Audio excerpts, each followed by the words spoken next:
I'd like to welcome Leigh Radford, and you are the author of AlterKnits Felt and designer. You're really the queen of felting? Is that maybe. Yeah. I like to think of it that way. You're an expert. And what inspired you to felt, really?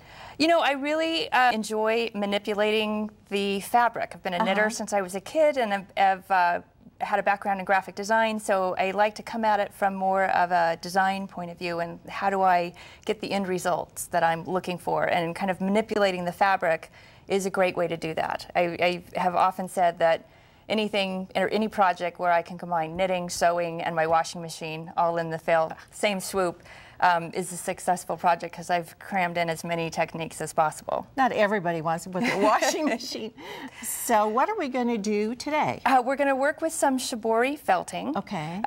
Stop and tell everybody what shibori is. Shibori is a Japanese term and technique that was traditionally used for the dyeing process. Fabric would be folded and pleated, sometimes very intricately basted, sewn, prior to it being put in the dye bath, and then the fabric, woven fabric, would be submerged into the dye, and then the pattern and color variation created by the fabric manipulation would create a beautiful piece of fabric. And was it also puckered when it was Yes, finished? puckering is also one of the particular techniques. There are many. We're going to start with just a basic piece of stockinette stitch, which is your knit one row, purl one row. I've got just a 2-stitch garter edge to keep the fabric from rolling, and you're simply going to I have you working up on a 10 needle. This is sport weight alpaca. You're up on a bigger needle to create a softer piece of fabric. One of the things that you want to think about when you're working on something that you want to wear is you need to keep the drape of the fabric in mind. So you want a softer feel. When you're felting with a bag or a bowl, you want a real dense, sturdy fabric. Here you want something supple and soft that's going to feel good around your neck. So that's why you moved up a needle size. That's when I went up to a needle size. Okay. So you're going to take these small little rubber bands. They are small. Where'd you get those? I got these at the Western Tack Really? Supply. It's used for horse. For dressage? For dressage, yes. You can also use hair elastics that you'd get at the drugstore. Either will work. Okay. So you're just going to take a small little piece of fabric, maybe about an inch, and you're going to just wrap this rubber band around that fabric. I usually do it about 3 times. Okay. And it creates that little bobble. Now where do you place the next one? You place the next one depending on the look that you're going for. I usually say about 2 inches apart. Okay. The closeness, the proximity of each of the bobbles is going to draw up more fabric, taking up more of your length of your fabric, and it's also going to distort or texturize the interior fabric of the piece. So we would put multiple ones on multiple here. Ones. Let's see what it looks like with so multiple once you've ones. tied them all, it's going to look something like this.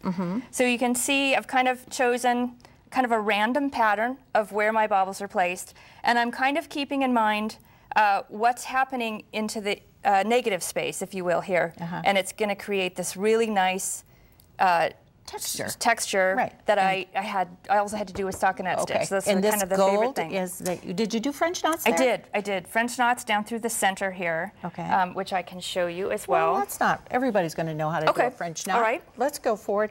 Now, we have this long length.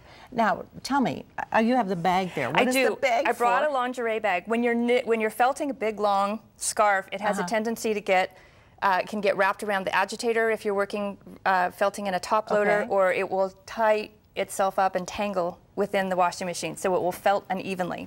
So I normally just kind of gently fold it up. Put it in. And put it in the lingerie bag. Well, and the instructions for that will be on our website. Yes. So. And then it goes just in the washing machine. It's wet. And tell them where you hang it then. Oh, once it's been felted, I usually just hang it over the shower rod. Okay. And let it dry. And that gives you this wonderful fluted edge. Yes, it creates a little bit of a curved edge there that you get that nice shaping and didn't have to do any knitting work. Now, Leigh, we have one more step to do. Yes, once the felted scarf is ready, it's dry, you're going to remove the rubber bands, and you're going to just take it, you can either pull it off with your fingers, or is there another way to do it? Or you can use a little pair of sharp scissors. Okay. Or sometimes you use a seam ripper. Oh, well, that's great.